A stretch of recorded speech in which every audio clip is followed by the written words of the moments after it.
ನಮಸ್ಕಾರ ಸ್ನೇಹಿತರೆ, ನಮ್ಮ ನಂಬಿಕೆಗೆ ಸ್ವಾಗತ ಸುಸ್ವಾಗತ. ಸ್ನೇಹಿತರೆ, ಭಾರತ ದೇಶದ ಮಹಾಮಾನ್ವಿತ ಮಹರ್ಷಿಗಳಲ್ಲಿ ಅಗಸ್ತ್ಯ ಮುನಿಗಳು ಶ್ರೇಷ್ಠರಾದವರು. ಅಗಸ್ತ್ಯರನ್ನ ವಿಷ್ಣುವಿನ ಅಂಶದಲ್ಲಿ ಹುಟ್ಟಿದವರೆಂದು ಪುರಾಣ ಕಥೆಗಳು ಉಲ್ಲೇಖ ಮಾಡ್ತವೆ. ಇವರ ಬಗ್ಗೆ ಇತಿಹಾಸ ಪುರಾಣ ಕಥೆಗಳಲ್ಲಿ ಮಹತ್ತರವಾದ ಮಾಹಿತಿಗಳು ದೊರೆಯುತ್ತವೆ. ಅಗಸ್ತ್ಯ ಅಥವಾ ಅಗತಿಯರ್ ಓರ್ವ ವೈದಿಕ ಋಷಿ, ವಸಿಷ್ಠ ಮುನಿಯ ಹಿರಿಯ ಸಹೋದರ. ಕ್ರಿಸ್ತಪೂರ್ವ 3000 ವರ್ಷಗಳ ಹಿಂದೆಯೇ ಕಾಶಿಯಲ್ಲಿ ಶ್ರಾವಣ ಶುಕ್ಲ ಪಂಚಮಿ ಎಂದು ಜನಿಸುತ್ತಾರೆ. ಪ್ರಸ್ತುತ ಆ ಸ್ಥಳವು ಅಗಸ್ತ್ಯ ಕುಂಡ ಎಂಬ ಹೆಸರಿನಿಂದ ಪ್ರಸಿದ್ಧವಾಗಿದೆ. ಅವರ ಹೆಂಡತಿ ಲೋಪಮುದ್ರೆ ವಿದರ್ಭ ದೇಶದ ರಾಜಕುಮಾರಿ. ಅಗಸ್ತ್ಯರನ್ನ 7 ಋಷಿಗಳಲ್ಲಿ ಒಬ್ಬರೆಂದು ಪರಿಗಣಿಸಲಾಗಿದೆ. ದೇವತೆಗಳ ಕೋರಿಕೆಯ ಮೇರೆಗೆ ಕಾಶಿಯನ್ನು ತೊರೆದು ದಕ್ಷಿಣಕ್ಕೆ ಪ್ರಯಾಣ ಬೆಳೆಸಿ ನಂತರ ಅಲ್ಲಿಯೇ ನೆಲೆಸುತ್ತಾರೆ. ಮಹರ್ಷಿ ಅಗಸ್ತ್ಯರು ವೈದಿಕ ಕಾಲದಲ್ಲಿ ಋಷಿಯಾಗಿದ್ದವರು.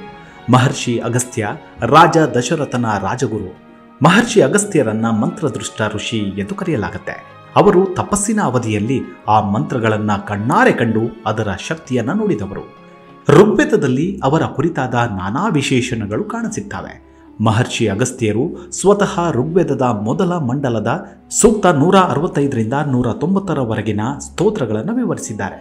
ಮಹರ್ಷಿ ಅಗಸ್ತ್ಯರು ಪುಲಸ್ತ್ಯ ಋಷಿಯ ಮಗ, ರಾವಣನ ತಂದೆಯಾದ ವಿಶ್ರವಸ್ನ ಸಹೋದರ. ಪುಲಸ್ತ್ಯರು ಬ್ರಹ್ಮ ಋಷಿಯ ಮಗ. ಮಹರ್ಷಿ ಅಗಸ್ತ್ಯರು ವೇದಗಳಲ್ಲಿ ಉಲ್ಲೇಖಿಸಲಾದ ಮಂತ್ರ ವೀಕ್ಷಕ ಋಷಿ. ಅಗತ್ಯವಿದ್ದಾಗ ಕೆಲವೊಮ್ಮೆ ಋಷಿಗಳನ್ನ ನುಂಗುತ್ತಿದ್ರು ಮತ್ತು ಕೆಲವೊಮ್ಮೆ ಸಾಗರವನ್ನ ಕುಡಿತಿದ್ರು. ಮಹರ್ಷಿ ಅಗಸ್ತ್ಯರ ಆಶ್ರಮಗಳು ಭಾರತದಲ್ಲಿ ಬಹಳಷ್ಟಿವೆ. ಅದರಲ್ಲಿ ಕೆಲವು ಉತ್ತರಾಖಂಡ, ಮಹಾರಾಷ್ಟ್ರ ಮತ್ತು ತಮಿಳುನಾಡಿನಲ್ಲಿದೆ. ಅದರಲ್ಲಿ ಪ್ರಮುಖವಾದದ್ದು ಉತ್ತರಾಖಂಡದ ರುದ್ರಪ್ರಯಾಗ ಜಿಲ್ಲೆಯ ಅಗಸ್ತ್ಯ ಮುನಿ ಎಂಬ ನಗರದಲ್ಲಿದೆ. ಪ್ರಸ್ತುತ ಋಷಿಗಳ ಆಶ್ರಮದ ಸ್ಥಳದಲ್ಲಿ ದೇವಾಲಯವಿದೆ. ಅಗಸ್ತ್ಯರನ್ನ ಹತ್ತಿರದ ಅನೇಕ ಹಳ್ಳಿಗಳಲ್ಲಿ ಪ್ರಧಾನ ದೇವತೆ ಎಂದೇ ಪೂಜಿಸಲಾಗುತ್ತೆ. ಇನ್ನು 2ನೇ ಆಶ್ರಮ ಮಹಾರಾಷ್ಟ್ರದ ನಾಗ್ಪುರ ಜಿಲ್ಲೆಯಲ್ಲಿದೆ. ರಾಮಾಯಣ ಕಾಲದಲ್ಲಿ ಮಹರ್ಷಿಗಳು ಇಲ್ಲಿ ನೆಲೆಸಿದ್ರು. ಶ್ರೀರಾಮನ ಗುರು ಮಹರ್ಷಿ ವಸಿಷ್ಠರು. ಅವರ ಆಶ್ರಮ ಕೂಡ ಇದರ ಸಮೀಪದಲ್ಲಿತ್ತು. ಗುರು ವಸಿಷ್ಠರ ಆದೇಶದ ಮೇರೆಗೆ ಶ್ರೀರಾಮ ಋಷಿಗಳಿಗೆ ಕಿರುಕುಳ ನೀಡುತ್ತಿದ್ದ ರಾಕ್ಷಸರನ್ನ ಕೊಲ್ಲುವ ಪ್ರತಿಜ್ಞೆಯನ್ನ ಕೈಗೊಂಡ. ಈ ಉದ್ದೇಶಕ್ಕಾಗಿ ಮಹರ್ಷಿ ಅಗಸ್ತ್ಯರು ಶ್ರೀರಾಮನಿಗೆ ಎಂದಿಗೂ ಮುಗಿಯದ ಬಾಣಗಳ ಬತ್ತಳಿಕೆಯನ್ನು ನೀಡಿದರು. ಇದರಲ್ಲಿ ಆದಿತ್ಯ ಹೃದಯಕ್ಕೆ ಮಹಾಭಾರತದ ಭಗವದ್ಗೀತೆಯಷ್ಟೇ ಪ್ರಾಮುಖ್ಯತೆ ಇದೆ. ಈ ಮಂತ್ರದ ಮೂಲಕ ಅಗಸ್ತ್ಯರು ರಾಮನಿಗೆ ಪರಬ್ರಹ್ಮ ತತ್ವವನ್ನು ಬೋಧಿಸ್ತಾರೆ ಮತ್ತು ಆ ಮೂಲಕ ಅಗಸ್ತ್ಯರು ರಾಮನಿಗೆ ಧೈರ್ಯವನ್ನು ತುಂಬಿ ರಾವಣನನ್ನ ಎದುರಿಸಲು ಮಾನಸಿಕವಾಗಿ ಸಿದ್ಧಗೊಳಿಸ್ತಾರೆ. ಆದಿತ್ಯ ಹೃದಯ ಶತ್ರುಂಜಯ ಮಂತ್ರವೆಂದೇ ಖ್ಯಾತಿ ಪಡೆದಿದೆ. ಅದು ಈ ರೀತಿ ಇದೆ: ತಥೋ ಯುದ್ಧ ಪರಿಶ್ರಾಂತಾಂ ಸಮರೆ ಚಿಂತೆಯ ಸ್ಥಿತಂ ರಾವಣೋ ಜಾಗ್ರತೋ ದೃಷ್ಟ್ವಾ ಯುದ್ಧಾಯ ಸಮುಪಸ್ಥಿತಂ ದೈವತೈಶ್ಚ ಸಮಾಗಮ್ಯ ದ್ರಷ್ಟುಮಾ ಭಾಗ್ಯತೋ ರಣಂ ಉಪಗಮ್ಯ ಬ್ರವೀದ್ರಾಮಂ ಅಗಸ್ತ್ಯೋ ಭಗವಾನ್ ಋಷಿ ಎಂದು ವಿವರಿಸುತ್ತೆ. ಅಂದ್ರೆ ಯುದ್ಧದಲ್ಲಿ ರಾವಣನ ಪಾಳೆಯದ ಕೈ ಮೇಲಾಗುತ್ತಾ ವಾನರ ಸೇನೆ ಸಂಕಷ್ಟಕ್ಕೀಡಾಗುತ್ತದೆ. ಆಗ ಶ್ರೀರಾಮ ರಾವಣನನ್ನ ಕೊಲ್ಲುವುದು ಹೇಗೆ ಎಂದು ಯೋಚಿಸತೊಡಗುತ್ತಾನೆ. ಆಗ ಅಲ್ಲಿಗೆ ಬರುವ ಅಗಸ್ತ್ಯ ಮುನಿಗಳು, ರಾಮ, ಈಗ ನಾನು ನಿನಗೆ ಆದಿತ್ಯ ಹೃದಯವನ್ನು ಉಪದೇಶಿಸ್ತೇನೆ, ಸ್ವೀಕರಿಸು. ಇದನ್ನು ಪಡೆದ ಮೇಲೆ ನಿನಗೆ ಯಾವ ಬಗೆಯ ಗೊಂದಲವೂ ಉಂಟಾಗುವುದಿಲ್ಲ. ನಿನಗೆ ಆತಂಕವಾದಾಗ, ಗೊಂದಲವಾದಾಗ ಇದನ್ನು ಪಠಿಸು. ಇದು ನಿನಗೆ ರಕ್ಷಣೆಯನ್ನು ಕೊಡುತ್ತೆ ಎಂದು ಹೇಳಿ ಆದಿತ್ಯ ಹೃದಯವನ್ನು ಬೋಧಿಸಲು ಆರಂಭಿಸ್ತಾರೆ. ಇನ್ನು ಅಗಸ್ತ್ಯರ ಜನನದ ಬಗ್ಗೆ ಇರುವ ಪೌರಾಣಿಕ ದಂತಕಥೆಯನ್ನೊಮ್ಮೆ ಅವಲೋಕಿಸಿದಾಗ ಒಂದು ಕಥೆ ಬರುತ್ತೆ. ನಿಮಿಯು ಸೂರ್ಯ ವಂಶದ ಇಕ್ಷ್ವಾಕುವಿನ ಮಗ. ನಿಮಿ ಸಿಂಹಾಸನವನ್ನು ಏರಿದಾಗ ಅದೇಕೋ ವೈರಾಗ್ಯ ಮನೆ ಮಾಡಿತ್ತು. ಹಾಗಾಗಿ ತನ್ನ ಸಕಲವನ್ನು ತ್ಯಾಗ ಮಾಡುವ ಸಲುವಾಗಿ ಯಜ್ಞವನ್ನು ಮಾಡಲು ನಿರ್ಧರಿಸಿದ. ಹಾಗಾಗಿ ಯಜ್ಞ ಪುರೋಹಿತರನ್ನಾಗಿ ವಸಿಷ್ಠರನ್ನು ಆಹ್ವಾನಿಸಿದ. ಆದರೆ ಇಂದ್ರನ ಯಜ್ಞದಲ್ಲಿ ಭಾಗವಹಿಸಬೇಕಾಗಿದ್ದ ವಸಿಷ್ಠರು ನಿಮಿಯ ಆಹ್ವಾನವನ್ನು ತಿರಸ್ಕರಿಸ್ತಾರೆ. ಹಾಗಾಗಿ ನಿಮಿ ನಿರಾಶೆಯಿಂದ ಹಿಂತಿರುಗಬೇಕಾಯಿತು. ಇದರಿಂದ ಕೋಪಗೊಂಡ ನಿಮಿಯು ವಸಿಷ್ಠರ ಮೇಲೆ ಕೋಪಗೊಂಡು ಮಹಾನ್ ಸನ್ಯಾಸಿ ಗೌತಮನ ಮಗನಾದ ಶತಾನಂದನ ಸಹಾಯವನ್ನ ಕೋರಿದ. ಆದರೆ ಇದು ವಸಿಷ್ಠರಿಗೆ ಇಷ್ಟವಾಗಲಿಲ್ಲ. ಕೂಡಲೇ ತನ್ನ ದೇಹದಿಂದ ಜೀವ ಬೇರ್ಪಡಲಿ ಎಂದು ನಿಮಿಯನ್ನ ಶಪಿಸ್ತಾರೆ. ಅದೇ ಶಾಪವನ್ನ ನಿಮಿ ವಸಿಷ್ಠರಿಗೆ ನೀಡ್ತಾಳೆ. ಆಗ ವಸಿಷ್ಠರ ಆತ್ಮವು ದೇಹದಿಂದ ಬೇರ್ಪಟ್ಟು ಆಕಾಶದಲ್ಲಿ ತಿರುಗಾಡಲು ಪ್ರಾರಂಭಿಸಿತು. ಕೊನೆಗೆ ತನಗೆ ದೇಹವನ್ನ ನೀಡುವಂತೆ ಬ್ರಹ್ಮನನ್ನ ಬೇಡಿಕೊಳ್ತಾರೆ ವಸಿಷ್ಠರು. ಬ್ರಹ್ಮ ಪ್ರತ್ಯಕ್ಷನಾಗಿ ತಥಾಸ್ತು ಎಂದರು. ನೀನು ಮಿತ್ರ ಮತ್ತು ವರುಣನಿಂದ ಮತ್ತೆ ಹುಟ್ಟುವೆ ಎಂದರು. ವಸಿಷ್ಠರ ಚೈತನ್ಯವು ಭೂಮಿಗೆ ಮರಳಿದಾಗ ಮಿತ್ರ ಮತ್ತು ವರುಣ ಇಬ್ಬರೂ ಒಂದೇ ದೇಹವನ್ನ ಹೊಂದಿದ್ರು. ಆದರೂ ವಸಿಷ್ಠನ ಆತ್ಮವು ಅವರ ದೇಹವನ್ನ ಪ್ರವೇಶಿಸುತ್ತೆ. ಒಂದು ದಿನ ಮಿತ್ರ ವರುಣರು ಸಮುದ್ರ ತೀರದಲ್ಲಿ ಆಕಾಶ ಸುಂದರಿ ಊರ್ವಶಿಯನ್ನು ನೋಡಿ ಮೋಹಿಸ್ತಾರೆ. ಕಾಮೋದ್ರೇಕರಾಗಿ ಆಕೆಯನ್ನ ಅಪ್ಪಿಕೊಳ್ತಾರೆ. ತಕ್ಷಣವೇ ವಸಿಷ್ಠರ ಆತ್ಮವು ಊರ್ವಶಿಯ ದೇಹವನ್ನು ಪ್ರವೇಶಿಸಿತು. ಇದರ ನಂತರ ಮಿತ್ರ ಮತ್ತು ವರುಣ ಒಬ್ಬರನ್ನೊಬ್ಬರು ಬೇರ್ಪಟ್ಟು ಇಬ್ಬರು 2 ವಿಭಿನ್ನ ದೇಹಗಳನ್ನು ಪಡೆದರು. ವರುಣನು ಕಾಮನ ಬಯಕೆಯಿಂದ ಊರ್ವಶಿಯನ್ನ ಸಮೀಪಿಸಿದ. ಆದರೆ ಅವನನ್ನು ತಿರಸ್ಕರಿಸಿದ ಊರ್ವಶಿಯು ಮಿತ್ರನನ್ನ ಸ್ವೀಕರಿಸ್ತಾಳೆ. ವರುಣನಿಗೆ ಅಷ್ಟರಲ್ಲಾಗಲೇ ರೇತಸ್ಸು ಹೊರಹೊಮ್ಮಿತು. ಹಾಗಾಗಿ ಸ್ಖಲನವಾದ ವೀರ್ಯವನ್ನ ಒಂದು ಮಡಕೆಯಲ್ಲಿ ಮುಚ್ಚಿಟ್ಟ. ಇತ್ತ ಕಡೆ ಮಿತ್ರನ ವೀರ್ಯವು ಊರ್ವಶಿಯ ಗರ್ಭ ಸೇರದೆ ನೆಲದ ಮೇಲೆ ಚೆಲ್ಲಿತು.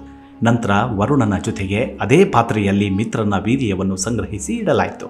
ಕೆಲವು ದಿನಗಳ ನಂತರ ಮಡಕೆ ತನ್ನಿಂದ ತಾನೇ ಹೊಡೆದು 2 ಶಿಶುಗಳು ಹೊರಬಂದವು. ಅವರೇ ಒಬ್ಬರು ಅಗಸ್ತ್ಯ ಮುನಿಗಳು, ಮತ್ತೊಬ್ಬರು ವಸಿಷ್ಠರು. ಇವರಿಬ್ಬರು ಮಿತ್ರ ವರುಣನ ವೀರ್ಯದಿಂದ ಹುಟ್ಟಿದವರಾದ್ದರಿಂದ ಮೈತ್ರಾವರುಣೀಯರು ಎಂದು ಕರೆಯಲ್ಪಟ್ಟರು.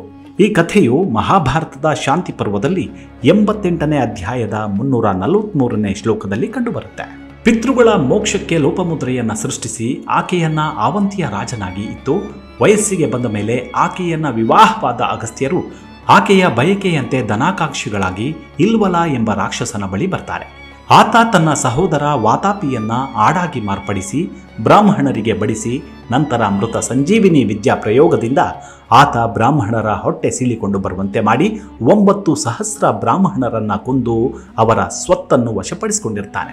ವಾತಾಪಿ ಜೀರ್ಣೋಭವ ಎಂದು ಅವನನ್ನ ಜೀರ್ಣಿಸಿಕೊಂಡ ಅಗಸ್ತ್ಯರು ಇಲ್ವಲ ನೀಡಿದ ಅಪಾರ ಧನ ಕನಕಗಳೊಂದಿಗೆ ಮರಳುತ್ತಾರೆ.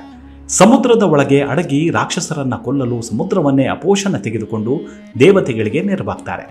ಯೋಗ ಸಮಾಧಿಯಲ್ಲಿದ್ದ ಪರಶಿವನನ್ನ ಆರಾಧಿಸುತ್ತಾ ಸಪ್ತರ್ಷಿಗಳು ಮಹಾಮೇರುವಿನಲ್ಲೇ ಸ್ಥಿತರಾಗಲು ಭೂಮಿಯ ಭಾರ ಒಂದೆಡೆಗೆ ವಾಲಿದಾಗ ಪರಶಿವನ ಆದೇಶದಂತೆ ಸಮಭಾರ ಮಾಡಲು ದಕ್ಷಿಣಕ್ಕೆ ಬರ್ತಾರೆ. ದಾರಿಯಲ್ಲಿ ಮಹಾಮೇರುವಿನೊಡನೆ ಸ್ಪರ್ಧೆ ಹೂಡಿ ಬೆಳೆಯುತ್ತಿರುವ ವಿಂಧ್ಯ ಪರ್ವತವನ್ನ ಉಪಾಯ ಮಾಡಿ ತಡೀತಾರೆ. ದಕ್ಷಿಣ ಭಾರತದಲ್ಲಿ ಅವರ ಕಮಂಡಲದ ಗಂಗೆಯನ್ನೇ ಗಣಪತಿ ಉರುಳಿಸಿ ಬಿಡಲು ಅದು ಕಾವೇರಿ ಎನಿಸಿಕೊಳ್ಳುತ್ತೆ. ಹೀಗೆ ಮಹರ್ಷಿ ಅಗಸ್ತ್ಯರು ಮರ್ಮ ಕಲೆಯ ಸ್ಥಾಪಕ, ಆಚಾರ್ಯ ಮತ್ತು ಆದಿಗುರು. ಕಲರಿಪಯಟ್ಟು ದಕ್ಷಿಣದ ಶೈಲಿ, ಕೇರಳದ ಸಮರಕಲೆ. ನಂಬಿಕೆಯ ಪ್ರಕಾರ ಶಿವನು ತನ್ನ ಮಗ ಕಾರ್ತಿಕೇಯನಿಗೆ ಈ ಕಲೆಯನ್ನ ಕಲಿಸಿದ.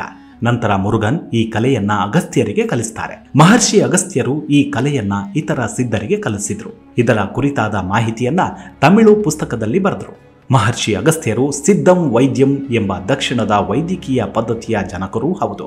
4 ವೇದಗಳಲ್ಲಿ ರಾಮಾಯಣ, ಮಹಾಭಾರತ, ಪದ್ಮಪುರಾಣ, ಮತ್ಸ್ಯ ಪುರಾಣಗಳಲ್ಲಿ ಅಗಸ್ತ್ಯರ ಉಲ್ಲೇಖ ಇದೆ. ತಮಿಳು ಪುರಾತನ ಗ್ರಂಥ ಪುನರಾರೂರು 1ನೇ ಶತಮಾನದ ಬೌದ್ಧ ಗ್ರಂಥಗಳಲ್ಲಿ ಅಗಸ್ತ್ಯರ ಹೆಸರು ಬರುತ್ತೆ. 5ನೇ ಶತಮಾನಗಳಲ್ಲಿ ಕಟ್ಟಲ್ಪಟ್ಟ ದೇವಾಲಯಗಳು ಅಗಸ್ತ್ಯರ ವಿಗ್ರಹಗಳನ್ನು ಹೊಂದಿದೆ. ದೇಶದಾದ್ಯಂತ 700 ಆಶ್ರಮಗಳು ಅಗಸ್ತ್ಯರ ಹೆಸರಿನಲ್ಲಿವೆ.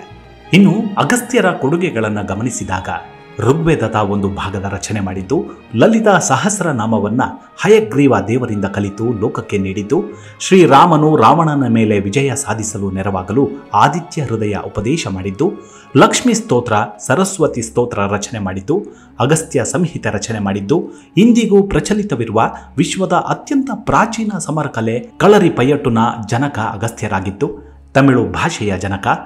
ಅಗತ್ಯಂ ಅವರ ವ್ಯಾಕರಣ ಗ್ರಂಥ. ಸಿದ್ಧ ಔಷಧ ವಿದ್ಯೆ ಇಂದಿಗೂ ಪ್ರಸ್ತುತ.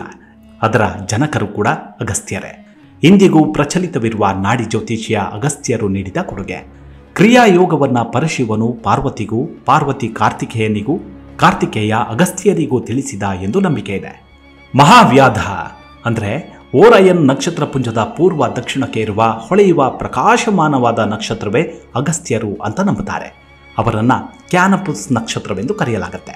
ಇದು ಕರೀನಾ ಪುಂಜದ ಪ್ರಥಮ ನಕ್ಷತ್ರ. ಭೂಮಿಯಿಂದ ಇದರ ದೂರ ಸುಮಾರು 650 ಜ್ಯೋತಿರ್ವರ್ಷಗಳು. ಇದರ ಪ್ರಕಾಶ ಸೂರ್ಯ ಪ್ರಕಾಶದ ಸರಿಸುಮಾರು 1 ಲಕ್ಷದಷ್ಟಿದೆ. ಕಣ್ಣಿಗೆ ಕಾಣುವ ಅತಿ ಪ್ರಕಾಶಮಾನ ನಕ್ಷತ್ರಗಳಲ್ಲಿ ಇದು 2ನೇಯದು. ಭೂ ವಾತಾವರಣ ಇದನ್ನ ಮಿನುಗುಟ್ಟುವಂತೆ ಮಾಡುವುದರ ಜೊತೆಗೆ ಬಣ್ಣಗಳನ್ನು ಕೊಡುತ್ತೆ. ಇದು ಹಿಂದೆ ನೌಕಾಯಾನಕ್ಕೆ ಬಹಳ ಅಗತ್ಯವಾಗಿದ್ದ ನಕ್ಷತ್ರ. ಆದ್ದರಿಂದಲೇ ಇದರ ಹೆಸರು ಹಡಗಿಗೆ ಅಂಟಿಕೊಂಡಿದೆ. ಗ್ರೀಕರ ಟ್ರೋಜನ್ ಯುದ್ಧದಲ್ಲಿ ಕೇಳಿಬರುವ ಹೆಸರು ಕರೀನಾ ಅಂದರೆ ದೇವನೌಕೆ. ಇದು ಈಗ ನಕ್ಷತ್ರಗುಚ್ಛದ ಹೆಸರು. ಅದರ ಅತಿ ಪ್ರಮುಖ ನಕ್ಷತ್ರವೇ ಕ್ಯಾನಪಸ್. ಇದು ಈ ಹಡಗಿನ ನಾವಿಕನ ಹೆಸರು. ನೈಲ್ ನದಿ ಸಮುದ್ರವನ್ನ ಸೇರುವ ಸ್ಥಳದಲ್ಲಿದ್ದ ಒಂದು ಐತಿಹಾಸಿಕ ಬಂದರಿನ ಹೆಸರು ಕೂಡ ಕ್ಯಾನಪಸ್ ಎಂದಿತ್ತು. ಹಾಗಾಗಿ ಇಂದಿಗೂ ನಮ್ಮೊಡನೆ ಜೀವಂತವಾಗಿರುವ ಅಗಸ್ತ್ಯರು ನಿಜಕ್ಕೂ ಮನುಕುಲದ ಉದ್ಧಾರ ಮಾಡುತ್ತಾ ನಮ್ಮೊಡನೆ ಜೀವಂತವಾಗಿದ್ದಾರೆ. ಇವಿಷ್ಟು ಅಗಸ್ತ್ಯರ ಕುರಿತಾದ ಸಣ್ಣದಾದ ಮಾಹಿತಿ.